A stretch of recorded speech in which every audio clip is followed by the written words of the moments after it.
The Baltimore Ravens' biggest stars on the biggest stage against the Buffalo Bills. That and more on today's edition of Locked On NFL. The new Locked On NFL. The madman Tyler Rowland is your double shot of NFL espresso with the Locked On local experts on every major story. Get ready. Rowland is revving up. The new Locked On NFL starts now. Locked On Podcast Network. Your team every day.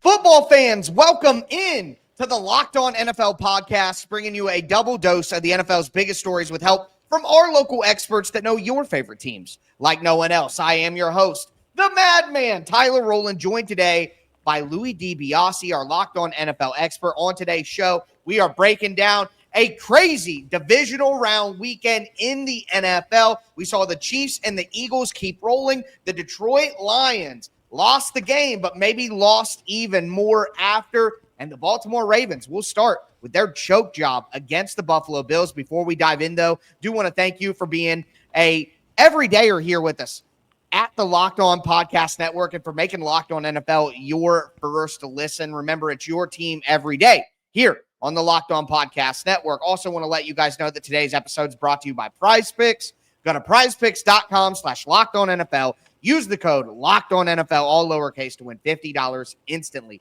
when you play $5. We start with the best game of the weekend, and Louis, it was a combination of different players, but the Ravens' biggest stars on offense really let them down. Yeah, and I think that was the huge difference between both Josh Allen and Lamar Jackson. The Bills played a clean offensive attack, especially led by the run game. Lamar Jackson, the Ravens, just made too many mistakes. Yeah, 100%. And a big-time loss for the Baltimore Ravens in a season where they played some excellent football. And my guy Kevin Oestreicher from Locked On Ravens talked about the disappointing feeling. The Baltimore Ravens season comes to a disappointing thud of an ending. I'm Kevin Oestreicher, the host of Locked On Ravens. 27-25 the final score as the Ravens fall to the Bills in the divisional round, and Buffalo will go on to the AFC Championship game. This is another divisional round loss for Baltimore and Lamar Jackson. Jackson had two huge turnovers in this game. Mark Andrews had another one, and Andrews had the most crucial drop of the game on what would have been a game-time two-point conversion. It was mistake after mistake after mistake for this Baltimore Ravens team, and the season comes to a very chilling, familiar end. A long and dark offseason is set to take place in Baltimore, and this team is most likely going to have to look in the mirror very long and very hard. For more on the Ravens and their disappointing loss, be sure to check out the Locked On Ravens podcast and subscribe on YouTube, part of the Locked On Podcast Network. I think for the Ravens, and we'll talk about this with the Lions too, this loss is so depressing because it's like, where do you go from here? You have changed the offensive coordinator. You've added more weapons. You added Derrick Henry to bolster the running game when that was something you felt let you down last year. Like, they've already had a brain drain on defense. Now the offense, you put all these things in place and it doesn't get done. And I think inside that disappointment is that it's your three biggest players. So I know that Mark Andrews sold the game in the second half with the fumble and the big completion, and then obviously the drop on the two-point conversion that would have tied it. But go back to the first half. Derrick Henry drops a wheel route, which who knows, he might still be running on that. On the interception by Lamar Jackson, Derrick Henry blows a blocking assignment in the backfield and gets swim move, which puts pressure on Lamar. I don't want to bail out Lamar Jackson entirely either. That was a terrible interception. And that fumble in the first half in the backfield when he's trying to roll around, that's just incredibly careless. So whether it's Lamar Jackson, whether it's Derrick Henry's mistakes, whether it's Mark Andrews at the end, their biggest stars on offense all let them down throughout the course of the game. Yeah, and I don't want to excuse Lamar Jackson. Like you said, 2 turnovers in the first half. I think that was the difference between him and Josh Allen. Lamar did more to elevate his team in the second half and lead that comeback. But this game required a cleaner version of the quarterback. And I feel bad because, yes, again, that's on Lamar. But he played such a good second half, Tyler, where he was willing that team back into the football game, and his team let him down. And now Lamar is going to face, like, he's faced some long off seasons where he's getting that choker label. People are going to say he might be the best player of all time to never get it done. But after this loss, now especially, I think he's in for a really long offseason, and the way he performed, especially in the fourth quarter, that's just disappointing because he did not choke when the game was on the line. So he did choke in the first half with those turnovers, but I don't think he's going to deserve the extreme amount of takes that he'll get now for the next, half a year.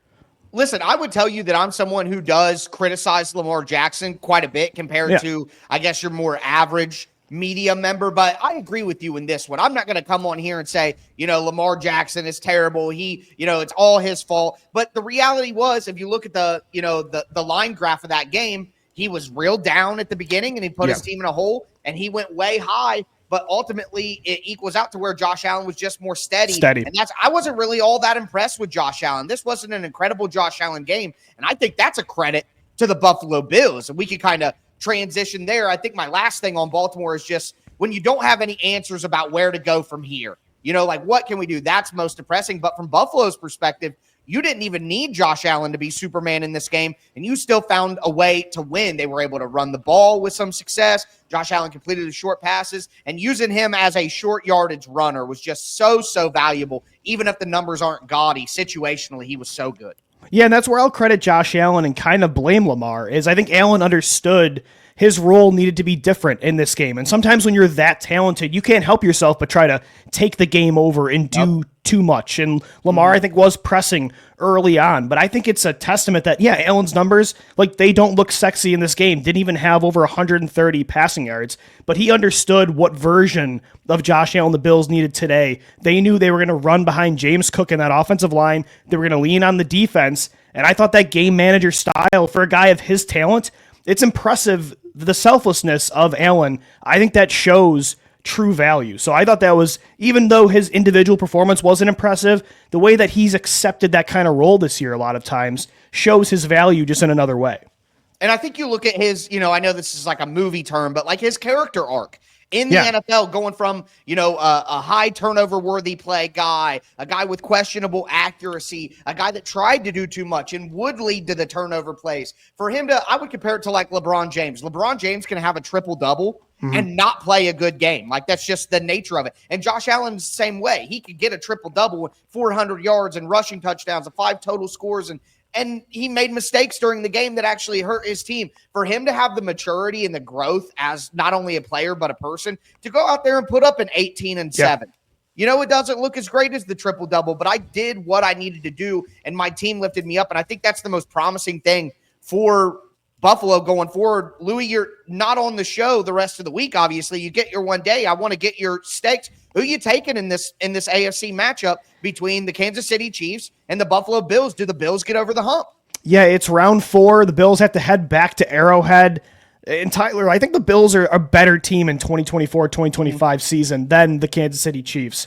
But after watching that Chiefs-Texans game, the way it was officiated, the way Pat Mahomes yet again capitalizes in the second half of football games, I just feel like an insane person to pick against them until I see it. Should the Bills win on paper? Absolutely. If Allen was going to finally do it, would it be this year? This version of Josh Allen? 100%.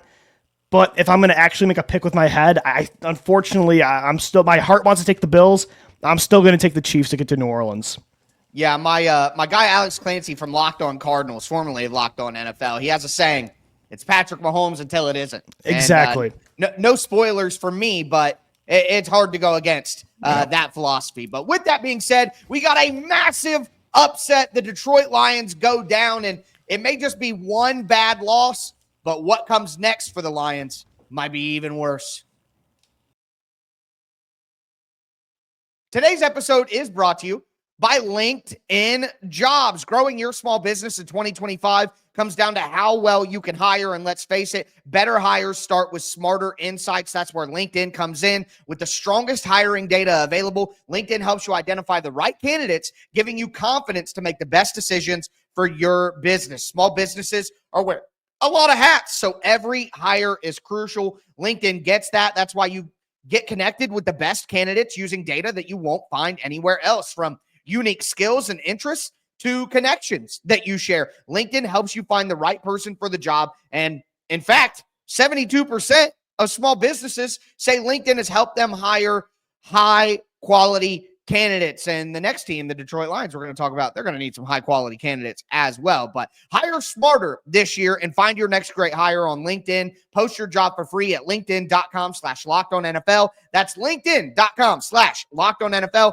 to post your job for free. Terms and conditions apply. Today's episode is also brought to you by Prize Picks. It's playoff time, and if you're like me, you want to make the most of these final weeks of football action. That's where Prize Picks comes in. If you love football and you want a chance to win real money while watching games, Prize Picks is the place for you. You can turn your sports opinions into cash with daily fantasy player projections. With Prize Picks, you simply pick more or less on player stats like total passing yards, rushing touchdowns, catches. For a shot to win up to 1,000 times your money, you can make your picks in less than 60 seconds. I love playing Prize Picks. I've been having a blast. This week, I'm looking at Josh Allen, more than 230 passing yards, maybe Saquon Barkley, more than 1 rushing touchdown. I can get paid in as little as 15 minutes if my picks hit as well. So here's a special offer for Locked On NFL listeners. Download the Prize Picks app today. Use the code Locked On NFL to get $50 instantly after you play your first $5 lineup. That's Prize Picks. Download the Prize Picks app today. Use the code Locked On NFL to get $50 instantly after you play your first $5 lineup. It's Prize Picks. Run your game. All right, Louis, let's continue today's edition of the Locked On NFL podcast. We talked about the Baltimore Ravens' biggest players just not getting it done consistently throughout the game, and Buffalo moving forward has a great chance to finally get to the Super Bowl over the Chiefs. But now we got to look at the other side of the bracket, and the biggest upset of the weekend by far. Buffalo may have been an upset according to the spread, but spiritually, for football reasons, the Washington Commanders going into Detroit and upsetting the NFC favorite. Absolutely massive game, and my guy David Harrison from Locked On Commanders talked about the big win. We were promised an exciting slugfest between the Washington Commanders and the Detroit Lions, and that is exactly what we got. This is David Harrison of the Locked On Commanders podcast, and following the win in the divisional round over the Detroit Lions, the Washington Commanders are now 1 win away from going to the Super Bowl, 2 away from getting a 4th Lombardi for the franchise in what has been a magical season, and it is not done yet. To somewhat quote Terry McLaurin following the wild card win, nobody outside of the Washington Commanders fan base, a few people in the local media in D.C., gave the Commanders a chance, but they not only came out and got a win, but they took the game by the throat. 5 turnovers, 4 interceptions, 1 fumble recovery. Quan Martin with a pick 6, rookie Mikey Sanders still with 2 interceptions on the game. It was quite the performance indeed. And now we're going to wait to find out if they're going to take this show on the road to Philly or to Los Angeles. But for more on this game and everything going on with the Commanders, check out the Locked On Commanders podcast 5 days a week, part of the Locked On Podcast Network, your team every day. Obviously, that's the Commander side of things, but my guy Matt Derry from Locked On Lions talked about the disappointing loss for the number 1 seed in the NFC. A stunning turn of events in downtown Detroit tonight as the Lions season comes to an end. Commanders beat them in the NFC divisional playoff round, 45-31. It is an absolute stunner because Detroit came in a 9.5-point favorite. Everybody thought with rest and getting some healthy players back that the Lions would cruise in this game, but they could not stop Jayden Daniels and the Commanders offense. They got beat, the Lions did, at their own game. The Commanders were physical, and Detroit turned the ball over 5 times, which cost them in this game. A 15-win Lions season and the number 1 seed, it's all gone. The Commanders beat them and send them home. Lions lose 45-31. More to come on Locked On Lions. I want to give the Commanders their credit and obviously talk about Jayden Daniels. But I'm sorry, to me, Louis, the biggest story coming out of this game is the Detroit Lions' failure here. And it's not just this single game. For me, it's like what comes next for Detroit now with everything that happens. But from this game specifically, Louis, this is the conversation about quarterback play. How far can you get with a Jared Goff when you have somebody who is more of a product of the team around him? And look, Jared Goff had a tremendous season. He's one of the top half of the NFL quarterbacks. Jared Goff is a good player. But in big moments, just having a guy like Jayden Daniels sometimes, even though you have the better team, you're the better team, well, they got the better quarterback. And I think you've experienced that, Louis, not to bring up bad memories, but the Eagles had clearly the better football team when they played the Chiefs in the Super Bowl a couple years ago. But Patrick Mahomes can do special things, and sometimes that is the great equalizer. Exactly, and it's the reason the Rams moved on from Jared Goff in the first place. Is Jared Goff a good quarterback that when the conditions are right, he can get you to an NFC championship and maybe a Super Bowl? Absolutely. The Rams and the Lions both experienced that, but they also experienced Jared Goff, He does not have that extra gear Matt Stafford has, what Jayden Daniels showed you he has on Saturday night. And it kind of exposed the Lions a little bit. The conditions have to be perfect, and it was definitely not perfect. The defense was so banged up. They played a great, historically good rookie quarterback that put up 40+. Jared Goff could not match him. And I think that's just the reality of who he is as a quarterback. The tough part is like, you're stuck where there's not another Matt Stafford coming by to acquire. So what's next? I don't know if there's like kind of like the Ravens. What do? You've kind of did everything you could to maximize the ceiling. And I think you kind of just got to run it back and hope with health you can be better in 2025. But that's talk about another long offseason. Detroit's got it as rough as Baltimore does. And it reminds me of another NFC also ran to the Kansas City Chiefs dynasty, the San Francisco 49ers. Yeah. They looked at it and they said, we got a Jimmy Garoppolo. And look, Jared Goff is better than Jimmy Garoppolo ever was. Like, let's be clear about that. But at the end of the day, Goff may be better, but he doesn't clear into that next tier of, he's going to win me games at times when needed most. Like Jared Goff can't do what Lamar Jackson did and almost bring his team back like that. Like he just doesn't have that gear. And look, I would, commit serious crimes in several countries to have the athleticism that Jared Goff does. Don't get me wrong here, but at the end of the day, it's the same question. Hey, this is why San Francisco made a bad trade to go up for Trey Lance. Just they were willing to try anything to get a guy who has that extra gear. And, we're going to talk about the Eagles in a second. Jalen Hurts, for all his faults, he does have that extra playmaking gear when you need to. And Jayden Daniels obviously has it. Josh Allen has it. And Patrick Mahomes has it. Like, it's just so hard. You talk about the margin for error. The margin for error for Detroit was erased by the defensive injuries. You know what I mean? That is their margin for error because they're so talented all over the roster, but that talent was decimated on defense with the injuries, and that erased the margin of error they had for having a quarterback like Jared Goff compared to the elite guys who moved on. And that's the thing is, like you mentioned, Jalen Hurts. Is he an elite passer of the football? No, absolutely not. Jared Goff is probably better in that category, but mobility is the ultimate equalizer in the NFL. Yeah. It can help you elevate a team outside of structure, that playmaking aspect. If you have that, even if you're not a quote-unquote elite player, having that elite trait can keep you in any football game. And Goff not having that's just the reality of having a pocket passer in the modern-day NFL. Unless you're Tom Brady, odds are, even if you are like the best pocket passer in the league, all of the conditions have to kind of be perfect. And I think the Lions realized that. He kind of turned into a pumpkin on Saturday. And there's a couple long off seasons coming up for these football teams. And the Washington Commanders continue this Cinderella story, and it starts up again in Philadelphia next Sunday.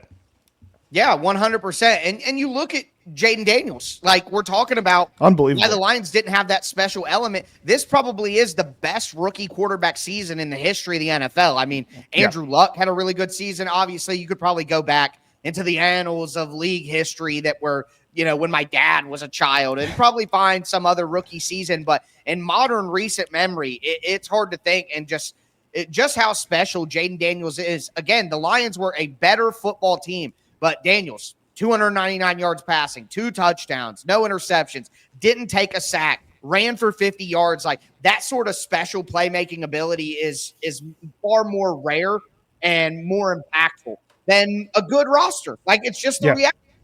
No, that's the thing. And in the AFC Championship, Josh Allen today just needed to be a game manager. But you have to, even in the NFL in 2024, when the run game kind of made a revival and it was more of a defensive season, still this late into January, it's going to come down to quarterback play. Eventually, can you win a wild card game with a Jared Goff or a Jalen Hurts or a Josh Allen playing safe or a divisional round game? Of course. But when you get to the Final Four and when you have to pull off upsets like the Commanders, you do still have to have great elite quarterback play. And they're going to need that more going forward as the teams get better and the quarterbacks get better.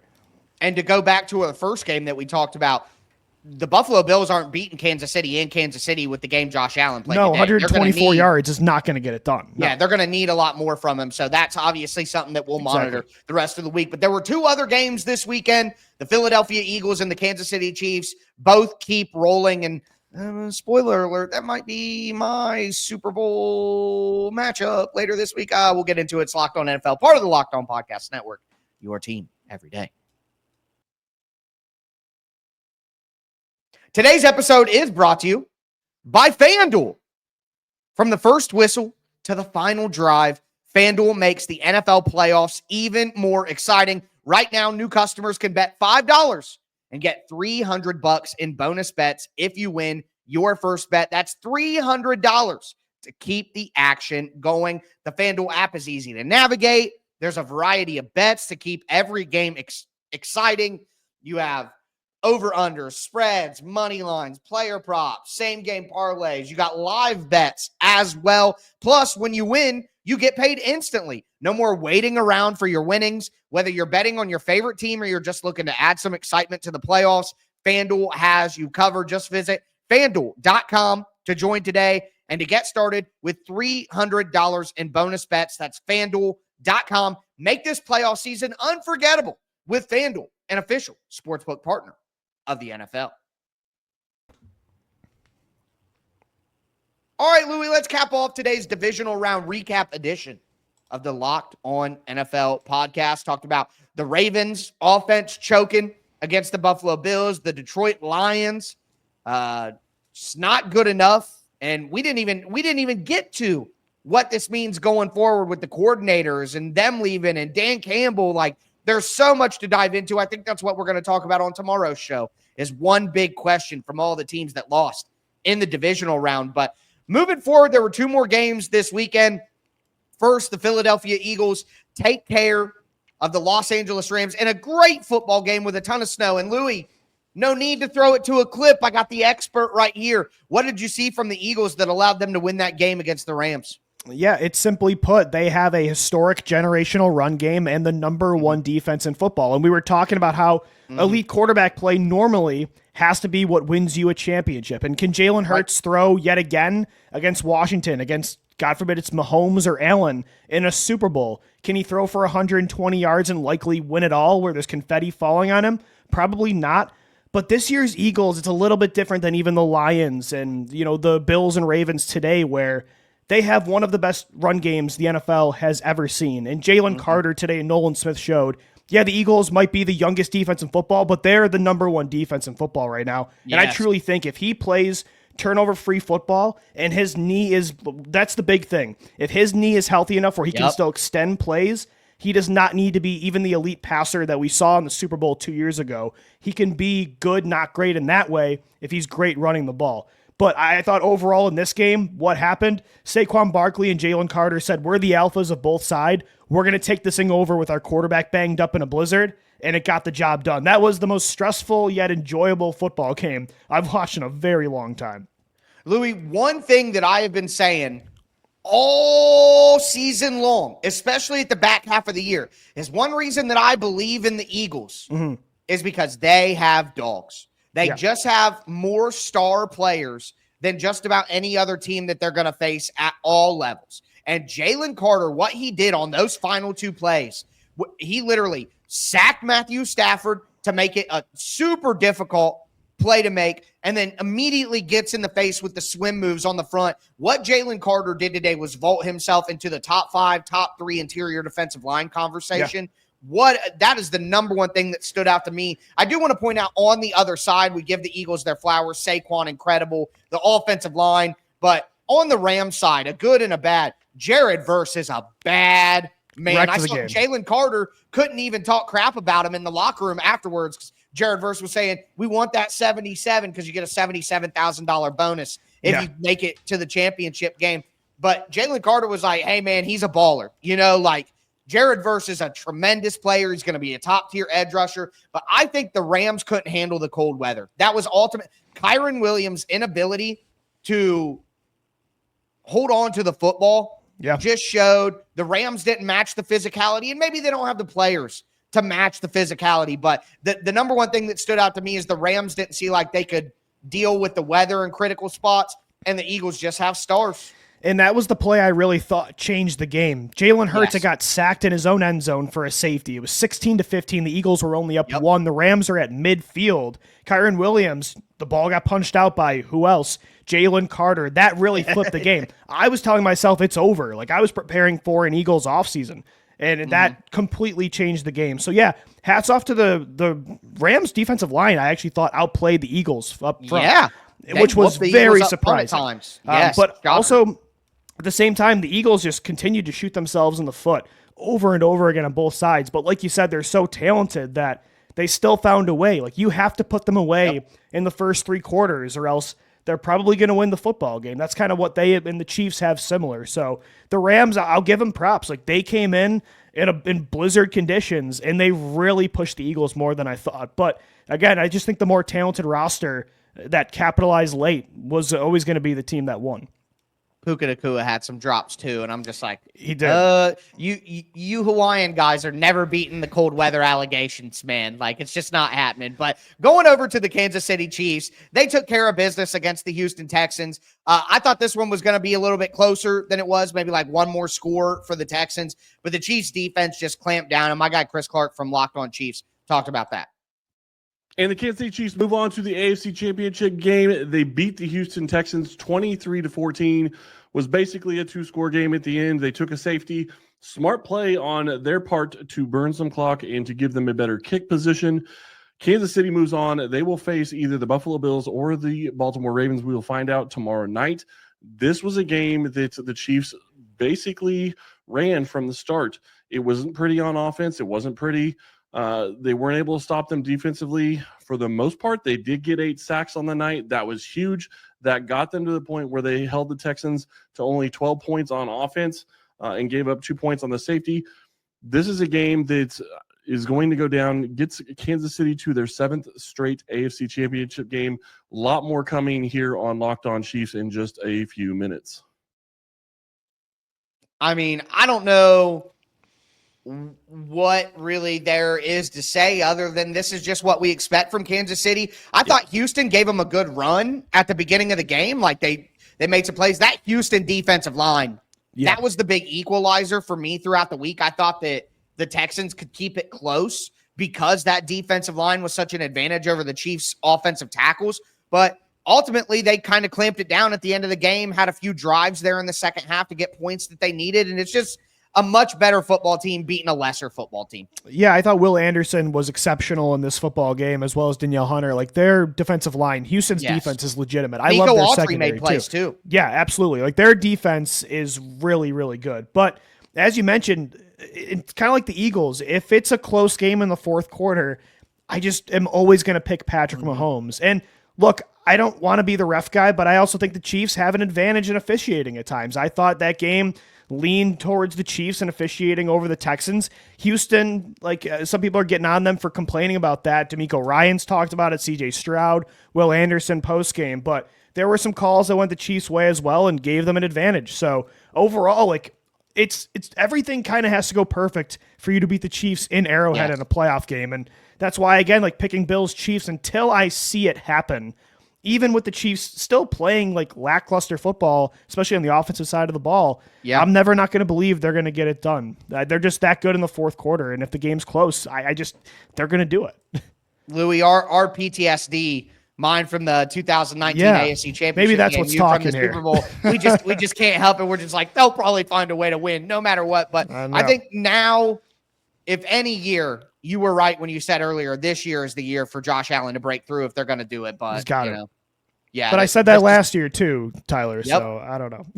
Yeah, maybe he'll break through this year, maybe so. But we got some great games ahead of us. Those were some great football games this weekend, though. Thanks for hanging in with us as we broke it all down. I am your host, the Madman, Tyler Rowland, with my co-host, Louis DiBiase. Make sure that you get subscribed, stay subscribed for year-round free NFL content. Check out the afternoon edition of Locked On NFL with Tony Wiggins as well. And as I tell you, every single episode, stay safe out there.